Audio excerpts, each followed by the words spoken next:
इस खबर में आपको बताएंगे कि राजस्थान का कौन है सुपर चौधरी। बताएंगे कि कैसे भाजपा और कांग्रेस इनको हर चुनाव में अपने पाले में रखने की कवायद में लगे रहते हैं। राजस्थान के हर विधानसभा चुनाव में दोनों प्रमुख पार्टियां फूंक फूंक कर कदम रखती है, फिर चाहे नेताओं को टिकट, पद, ओहदा या मंत्रालय जैसा बंटवारा हो, या फिर बड़ी घोषणाएं या सियासी फैसले। इन फैसलों में जातियों को साधने की कोशिश चलती रहती है, क्योंकि राजस्थान में चुनावी चौसर पर जातियों की भूमिका अहम है।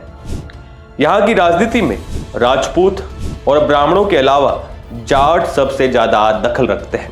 यही वजह है कि जाटों को टिकट बांटने से लेकर उन्हें सत्ता में भागीदार भी बनाया जाता है। राजस्थान में 5 बार विधायक और 2 बार मुख्यमंत्री रहने वाली वसुंधरा राजे भी कई बार इस जातिगत समीकरण का फायदा उठा चुकी है। 2003 और 2013 में चुनाव के दौरान वो खुद को जाटों की बहू, राजपूतों की बेटी और गुजरों की समधिन बताते हुए वोट मांग चुकी है। खैर, भारतीय जनता पार्टी के प्रदेश अध्यक्ष पद से डॉक्टर सतीश पूनिया को हटाए जाने के बाद फिर से राजस्थान में जातिगत सियासत पर माहौल गर्मा गया है। इसी बहाने राजस्थान में जाट एक बार फिर राजनीति में चर्चा का विषय बन गया है। राजस्थान में चुनाव से पहले जातिगत सियासत से वोटों के ध्रुवीकरण के लिए महापंचायतों का आयोजन होता रहा है। इस बार भी जाट महापंचायत ब्राह्मण और राजपूत समाज की सभाएं हो चुकी है, लेकिन जाट फैक्टर की बात करें तो 12 से 14% वोट बैंक वाला जाट समाज अपनी एकजुटता के चलते सभी दलों पर भारी पड़ता है। ऐसा माना जाता है कि जाट समाज चुनावी समीकरणों को ताक पर रख एक साथ एक जगह वोट करता है। जाट बाहुल सीटों पर सबसे बड़ा निर्णायक साबित होता है जाट फैक्टर। इस बार के लोकसभा चुनाव में राजस्थान में यह देखने को भी मिला है, जहां जाटों ने कांग्रेस पार्टी को झोली भर के वोट दिए हैं। बता दें कि राजस्थान का शेखावाटी और मारवाड़ का इलाका जाट बाहुल है। सीकर, झुंझुनू, नागौर के साथ जोधपुर क्षेत्र में जाट समाज का शुरुआत से ही पॉलिटिक्स में बड़ा दखल रहा है, जबकि प्रदेश के जयपुर, चित्तौड़गढ़, बाड़मेर, भरतपुर, हनुमानगढ़, गंगानगर, बीकानेर, टोंक और अजमेर जिलों में भी जाट समाज चुनावी समीकरण बनाने और बिगाड़ने का दमखम रखते हैं। राजस्थान में कुल 200 विधानसभा सीटें हैं। इनमें 142 सीटें सामान्य, 33 सीट अनुसूचित जाति और 25 सीट अनुसूचित जनजाति वर्ग के लिए आरक्षित है। लेकिन दलगत टिकट बंटवारे में सामान्य वर्ग में जहां राजपूत कैंडिडेट्स को सर्वाधिक टिकट मिलते हैं, वहीं ओबीसी में सबसे ज्यादा टिकट जाटों को बांटे जाते हैं। राजस्थान की विधानसभा में 15% से अधिक सीटों पर जाट समाज का कब्जा रहता है। इस बार भी 33 विधायक जाट समाज से चुने गए हैं। 2023 विधानसभा चुनाव में 33 विधायक जाट हैं। 5 विधायकों को मंत्री बनाया गया। इसी तरह लोकसभा की 25 सीटों में से 8 पर जाट काबिज है, जबकि हाल ही में हुए विधानसभा चुनाव में प्रदेश में 33 जाट नेता विधायक चुने गए। चलिए आपको बताते हैं कि राजस्थान में इस वक्त ऐसे कौन से नेता हैं जो जाट समाज से आते हैं, तो आपको सिलसिलेवार उनका नाम बताते हैं। गोविंद सिंह डोटासरा।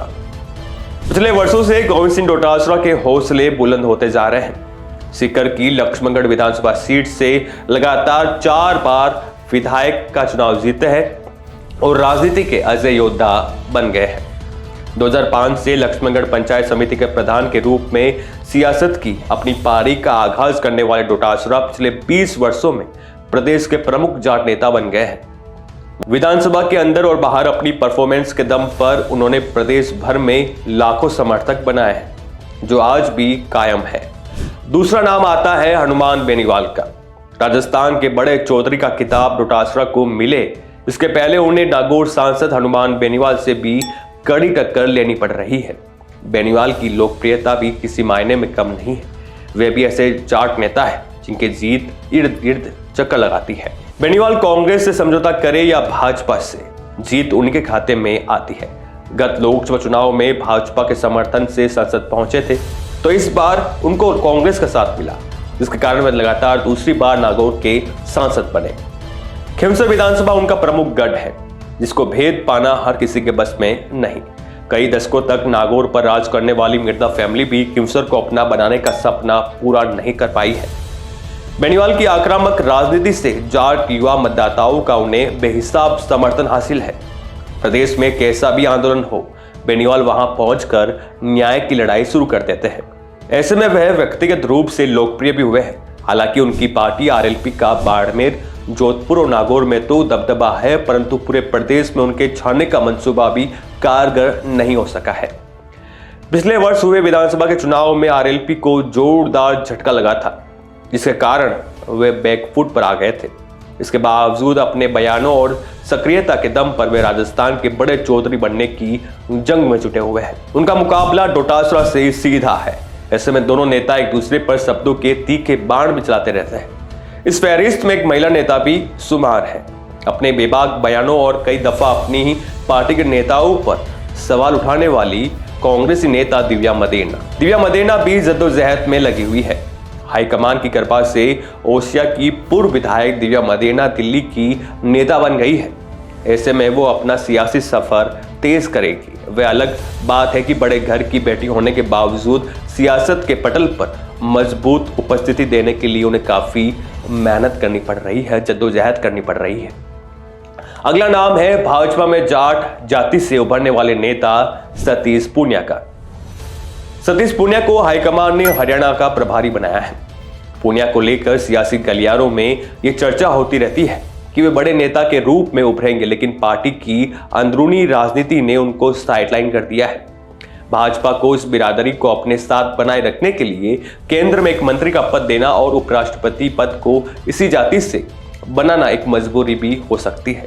इसके साथ ही और कई नाम हैं, जिसमें हरीश चौधरी, रिचपाल मिर्दा, ज्योति मिर्दा और कई नेता है। लेकिन हमने जो आपको फहरिस्त बताई वो टॉप के जाट नेता है राजस्थान में।